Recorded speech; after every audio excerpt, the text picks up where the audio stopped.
Welcome back to summer outfit from scratch series part 4 guys. Videos ఎలా ఉన్నాయో చెప్పడం మర్చిపోద్ది. బాగా నచ్చింది గైస్.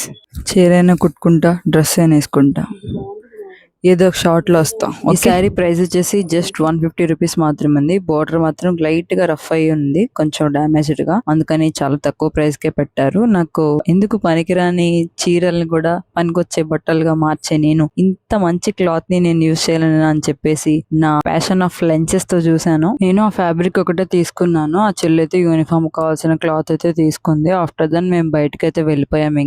ఇంకా బయటికి వెళ్ళగానే యాజ్ యూజువల్ మా కష్టాలు సేమ్ అంతే ఉన్నాయి గైస్ ఎండలో. అండ్ ఈ వీడియోలో ఆ చెల్లి ఏం మాట్లాడుతుందా, మేము ఎందుకు నవ్వుతున్నామా అని మీరు డౌట్ అయితే వచ్చిందా? మీరైతే కమెంట్ చేయండి. ఆ పార్ట్స్ నేను సెపరేట్ గా ఒక షార్ట్ అయితే పోస్ట్ చేస్తాను. సూపర్ ఫన్ అయితే ఉంటది గైస్, అస్సలు మిస్ కావద్దు. మీరు కమెంట్ చేయండి, నేను పోస్ట్ చేస్తాను లాస్ట్ లో. అండ్ ఎప్పుడు బీసెన్ రోడ్ వెళ్ళినా కూడా యాజ్ యూజువల్ గా తినే ఆ మ్యాంగోస్ అయితే మళ్ళీ మేము కొనుక్కొని ఆ సమ్మర్ లో ఆ ఎండలు తింటుంటే స్పైసీగా బట్ ఆకలేస్తుంది గైస్ ఫుల్ గా. ఆ మ్యాంగోస్ తోనే సగం కడుపు నింపేసుకున్నాము. మా చెల్లికి కూడా చిన్న షాపింగ్ ఉంటే అది కూడా ఫినిష్ చేసాము. అలా వెయిట్ చేసి బస్ వచ్చింది. జాయిగా మేము ఇంటికి అయితే వెళ్ళిపోయాము. ఈ వీడియోస్, ఈ షాపింగ్ అయితే ఇంతటితో కంప్లీట్ అయిపోయింది. టుమారో వీడియోలో నేను ఎలా స్టిచ్ చేశాను, ఏ క్లాత్ ని ఏ డిజైన్ స్టిచ్ చేశాను అనేది నేను మీతో చెప్తాను. వీడియోలో ఒక చోట నేను మాటలు అయితే తారుమారు చేసి మిస్టేక్ చెప్పాను గైస్, అదేంటో గెస్ట్ చేసి కమెంట్ చేయండి. Thanks for watching Danny fashion space. Bye guys.